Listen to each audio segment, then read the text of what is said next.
Bonjour à toutes et à tous et bienvenue dans cette vidéo où je vais vous expliquer la différence entre les homonymes grammaticaux, quel avec un seul L, quel avec deux LE et quel qui est détaché. Et je vais vous présenter plusieurs exemples et exercices d'entraînement pour vous assurer que vous avez bien compris. Alors restez avec moi jusqu'à la fin de cette vidéo et n'hésitez pas à vous abonner à ma chaîne si vous ne l'avez pas encore fait pour recevoir la nouveauté. Et mettez like.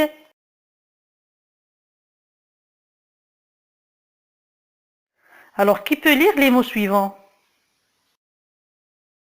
Quel et quel. Que constatez-vous? Ces mots se prononcent de la même façon, mais ils s'écrivent différemment.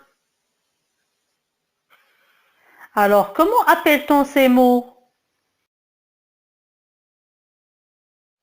Ce sont des homonymes grammaticaux. Alors, observez maintenant ces trois phrases. Je lis. Quelle belle histoire! Quel film a-t-elle vu? Voici le film qu'elle a vu. Alors, quel est le type de la première phrase? C'est une phrase exclamative. Et quel est le type de la deuxième? C'est une phrase interrogative. Très bien. Par quel mot commence chacune de ces deux phrases? Par quel et quel? Quelle est leur nature? Alors, quel dans la première phrase est un adjectif exclamatif parce qu'il fait partie d'une phrase exclamative. Et quel dans la deuxième phrase est un adjectif interrogatif parce qu'il fait partie d'une phrase interrogative. Alors, quelle différence y a-t-il entre les deux mots quel et quel? Quel dans la première phrase, il est écrit avec deux L, E. Ça veut dire qu'il est féminin singulier. Alors pourquoi? Pourquoi on l'a écrit avec deux L, E? Parce qu'il est tout simplement suivi d'un groupe nominal féminin singulier. Belle histoire. Une histoire c'est féminin. Et on a une seule, alors une belle histoire c'est féminin singulier. Quel dans la deuxième phrase, il est écrit avec un seul L, ça veut dire qu'il est masculin singulier. Pourquoi? Parce qu'il est suivi du nom film, qui est un nom masculin singulier. Très bien.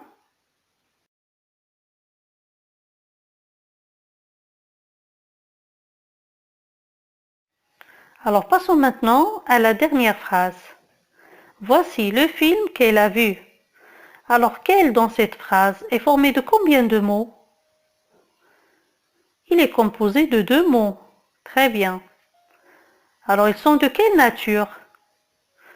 Que est une conjonction de subordination. Elle est un pronom personnel. Alors est-ce qu'on peut remplacer quel dans cette phrase par qu'il?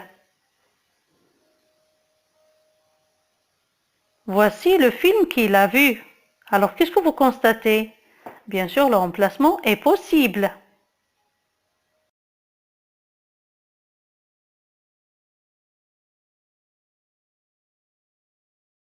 Alors pour résumer, quel et quel sont des homonymes grammaticaux, ou plus précisément des homophones grammaticaux.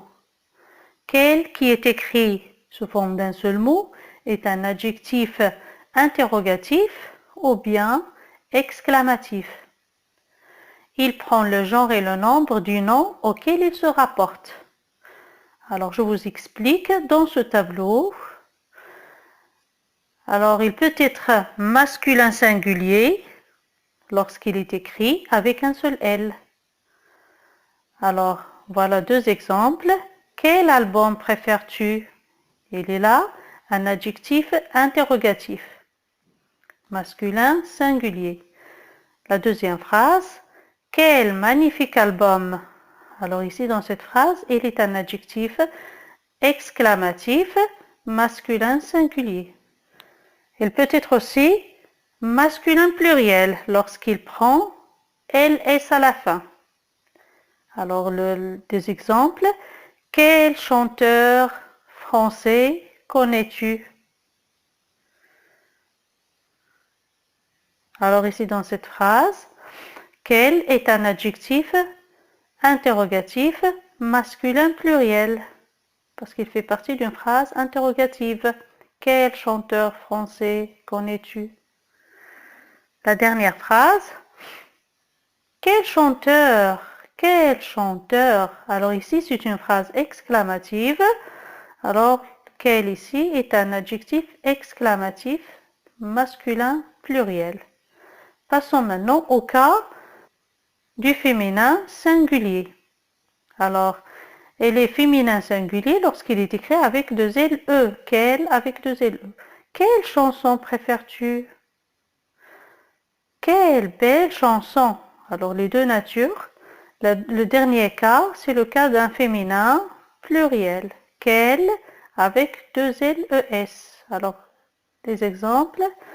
Quelle chanteuse française connais-tu? Quelle chanteuse? Les deux natures aussi. Très bien.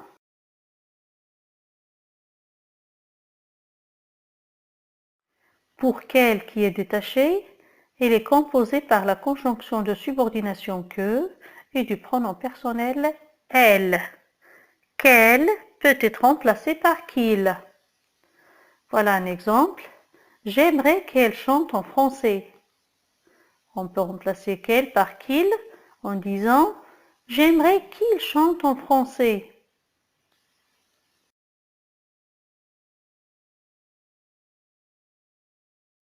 Voilà maintenant un exercice d'entraînement. Choisis et entoure. Ça veut dire que vous allez choisir un homonyme parmi les trois proposés chaque fois. Je lis le texte. Maman, je voudrais faire une fête. Une fête? Mais quelle fête? Une fête pour mon anniversaire. Pourquoi pas? À quelle date? Je vais d'abord téléphoner aux copines. Je veux qu'elles viennent toutes. Tu penses qu'elles pourront toutes venir? Bien sûr. Je vais leur dire qu'elles apportent leur nouveau CD. Quelle magnifique soirée on va passer!